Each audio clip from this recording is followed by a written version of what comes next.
হিমন্ত বিশ্ব শৰ্মাই কেতিয়া আচলতে নিৰ্বাচনী ৰাজনীতিত নামিব? কাৰণ নিৰ্বাচনী কেইটামান দিন বাকী। ইলেকশ্যন আমাৰ প্ৰস্তুতি সম্পূৰ্ণ, আমাৰ একো বাকী নাই। আমাৰ যিটো পাৰ্টি লেভেলত যি কাম হ'ব লাগে সেই কাম আমাৰ সম্পূৰ্ণ হৈ আছে। আমাৰ বুথ কমিটিৰ পৰা, পেজ ইনচাৰ্জৰ পৰা, মণ্ডল কমিটিৰ পৰা এতিয়া কেণ্ডিডেট এনাউন্স কৰিব লাগে, নমিনেশ্যন দিব যাব লাগে। তাক বাদ দি বেলেগ কিবা আৰু বেলেগ ৰাজনৈতিক কাম কৰিব লাগে। কাৰণ আমাৰ লিটাৰেচাৰৰ পৰা, গানৰ পৰা আমি যি কৰিব লাগে আমি সম্পূৰ্ণৰূপে প্ৰস্তুত হৈ আছোঁ। ইয়াত আমি নতুনকৈ কিবা প্ৰস্তুত হ'ব লাগে বুলি মইতো ভবা নাই। সৰু সৰু কথা এটা, জনজাতিকৰণলৈ আপুনি কালি কৈছে যে নিৰ্বাচন আগত কোনো ইছ্যু নহয়। আজি কিন্তু 3টামান সংগঠনে তেওঁলোকে প্ৰতিক্ৰিয়া কৰিছে। অকণমান আপোনালোকে এনেকৈ প্ৰশ্ন এটা সোধে যাতে তাত প্ৰতিক্ৰিয়া হয়, তাৰপিছত আৰু প্ৰতিক্ৰিয়া হয়। গতিকে আপোনালোকেও অসমৰ পৰিৱেশটো চাই কিছুমান প্ৰশ্ন আপোনালোকেও সুধিব নালাগে। আপোনালোকে মোৰ পৰা এটা প্ৰতিক্ৰিয়া লৈ আকৌ সংগঠন কেইটাক গৈ সুধিব হিমন্ত বিশ্ব শৰ্মাই এনেকৈ ক'লে, আপুনি কি ক'লে? কিন্তু গুৰিটোতো মই নহয়, গুৰিটো আপুনিহে। এইটো মোৰ ভাষণ নহয়। আপুনি মোক এটা সুধি লয়, সুধি পেলাই তাতে গৈ পেলাই পূৰাটো নকয়, আধা কয় যে হিমন্ত বিশ্ব শৰ্মাই কৈছে যে নহয় বুলি। মই কি কৈছোঁ যে প্ৰক্ৰিয়াটো দীঘলীয়া, সংসদ যাব, কেবিনেট যাব, দীঘলীয়া প্ৰক্ৰিয়া, তেওঁলোকেও জানে। কিন্তু আপুনিতো মোৰ প্ৰতিক্ৰিয়া ল'ব যোৱা মানুহখিনিক এই গোটেইখিনি কথাটো কোৱা নাই। সেইকাৰণে এইটোৱে ডেঞ্জাৰ কথা। বহুত ঘটনাৰ পিছত মাৰপিট, আন্দোলন, গুলীয়াগুলীলৈকে হৈ যায়। গুৰিটো ইয়াত লুকাই থাকে যে আধা কথা প্ৰচাৰ কৰা। সেইকাৰণে মই কষ্টই পাওঁ, কিন্তু আপোনালোকক সন্তুষ্ট কৰিবৰ কাৰণে আহি উত্তৰকেইটা দিব লাগে। নহ'লে মই বহুত কষ্ট পাওঁ, কাৰণ আপোনালোকে পকাই পেলাই এনেকৈ কৈ দিয়ে। তেওঁক গৈ ক'ব হিমন্ত বিশ্ব শৰ্মাইটো নহ'ব বুলি কৈছিল। মইতো নহ'ব বুলি কোৱা নাছিলোঁ, মই হ'ব বুলিহে কৈছিলোঁ। খালি হোৱাৰ প্ৰক্ৰিয়াটোৰ কথাটো কৈছিলোঁ। ছাৰ মই এটা সেইকাৰণে পৰহিও সেইটো কামত লাগি আছে, আপুনি আজিও সেইটো কামত লাগি আছে, যাতে আজি আৰু গৈ মানুহৰ পৰা প্ৰতিক্ৰিয়া ল'ব পাৰে। কোন পেপাৰৰ পৰা আপুনি প্ৰতিদিনৰ এইটোৱে প্ৰতিদিনৰ মালিকো এনেকুৱা, মানে কি ক'ম, বেয়া শব্দ কোৱাৰ কোনো ভাষা নাই। আলফাৰ দিনাৰ পৰাই অসম কেইখন জ্বলাই আছে।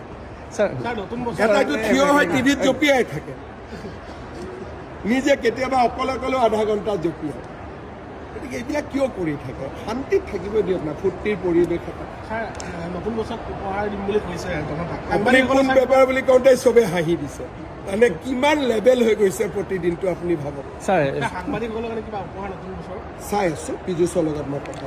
ছাৰ তাৰপাছত আপুনি অলপ ক'লে যে বিজেপি দল সম্পূৰ্ণ সাজু নিৰ্বাচনৰ কাৰণে, কিন্তু তাৰ মুহূৰ্তত দেখিবলৈ পোৱা গৈছে কংগ্ৰেছ বা বিৰোধী দল, আন বিৰোধী দল তেনেকৈ কৈছে এইবাৰ বিজেপি উৎখাত কৰিব, তেনেকৈ চৰকাৰ গঠন কৰিব। এই যুক্তিটো ক'ত তেওঁলোকৰ? মই কওঁ, আপোনালোক গ্ৰাউণ্ড জিৰ'ত থাকে। এই প্ৰশ্নটো আপোনালোকে মোক সোধক, মই বেয়া নাপাওঁ। কিন্তু গ্ৰাউণ্ড জিৰ'ত থাকি আপোনালোকে নিজে কওকচোন, বিজেপিক উৎখাত কৰিব পৰা অৱস্থাত আছে নেকি আজি? বিৰোধীয়ে কৈছে ছাৰ, সেইকাৰণে বিৰোধীয়ে কৈছে। বিৰোধীক লগে লগে আপোনালোকে ক'ব লাগে যে আমিতো জানো এনেকুৱাতো পৰিৱেশ নাই।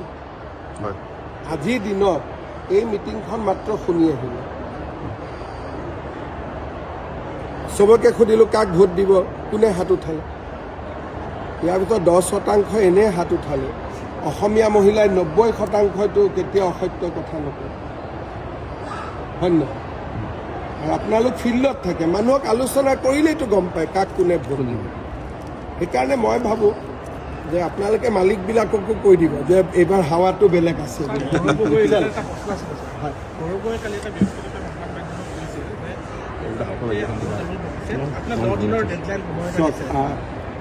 গৌৰৱ গগৈৰ ডেডলাইন কংগ্ৰেছৰ মানুহে মানিব, মই কিয় মানিম? মোৰতো গৌৰৱ গগৈৰ পৰা মই খাই বৈ থকা নাই।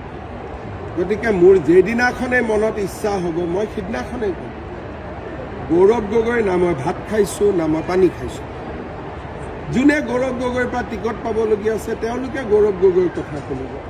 কালি কংগ্ৰেছৰ মানুহে কিয় ক'লে যে 48খন আসন মুছলমানৰ বাবে সংৰক্ষণ হ'ব লাগে? সেই ল'ৰাজনক এক্সপেল কৰিলে নেকি? সেইটো প্ৰশ্নটো আপোনালোকে তেওঁক সুধিব ভয় খাব। মোকতো চব সুধিব। তেওঁক এইটো সোধক যে আপুনি সভাপতি থাকোঁতে আপোনাৰ পাৰ্টিৰ এজন মানুহে অসমত কেনেকৈ 48খন আসন মুছলমানৰ কাৰণে সংৰক্ষণ হ'ব লাগে বুলি ক'ব? আসনটো হিন্দুৰ কাৰণেও সংৰক্ষণ নাই, আৰু যিজন ল'ৰাই ক'লে সেইজন ল'ৰা বেলেগ নহয়, দিল্লী ইউনিভাৰ্চিটিত পঢ়া, যোৰহাটত গৌৰৱ গগৈৰ লগত 1 মাহ একেলগে লগত থাকি কেম্পেইন কৰে। তাৰমানে সভাপতিজনক নুসুধাকৈ এই কথাটো কৈছিলোঁ। গতিকে এই প্ৰশ্নবোৰ তেখেতক কৰিব, তেতিয়াহে মানুহে সঁচা কথাটো গম পাব। আৰু তেওঁলোকক সুধিব, যদি হিমন্ত বিশ্ব শৰ্মাই মিছা কথা কৈ আছে, তেওঁৰ বিৰুদ্ধে কোৰ্টত আপুনি কেছ এটা কিয় নকৰে? এইটো কথা সুধিব পৰা নাযায় জানো? যায়তো, যে হিমন্ত বিশ্ব শৰ্মাই যে ইমান অপেনলি কৈ আছে, আপুনি কেছ এটা নকৰে কিয়? তাৰমানে কি, ক'ৰবাত কিবা এটাতো আছে নহয়, হয় নহয়? আৰু মই যে কৈছিলোঁ তেওঁৰ ল'ৰা ছোৱালী দুটা ইংলেণ্ডৰ চিটিজেন, প্ৰমাণ হ'ল নে নাই? তেওঁ নিজে স্বীকাৰ কৰিলে নে? আজি এই কথাটো ওলোৱা কিমান দিন হ'ল? 1 বছৰ। এতিয়া সুধিব যে ল'ৰা ছোৱালী দুটাক ভাৰতীয় কৰিলে নে? আজিতো 1 বছৰ হৈ গ'ল। ঠিক আছে, ভুলতে মই ব্ৰিটিছ চিটিজেন লৈছিলোঁ, এতিয়া চিটিজেনশ্বিপটো ঘূৰাই ল'লে নে? তাৰমানে অসমৰ তেওঁ মুখ্যমন্ত্ৰী হ'ব, 2টা ল'ৰা ছোৱালী ব্ৰিটেইনৰ হ'ব। ইলেকশ্যনৰ নমিনেশ্যন দিয়াৰ আগতে ল'ৰা ছোৱালী দুটাক ভাৰতীয় কৰিব নাই, এইটোতো সোধক। এইটোতো সুধিব বেয়া পায় আপোনালোকে।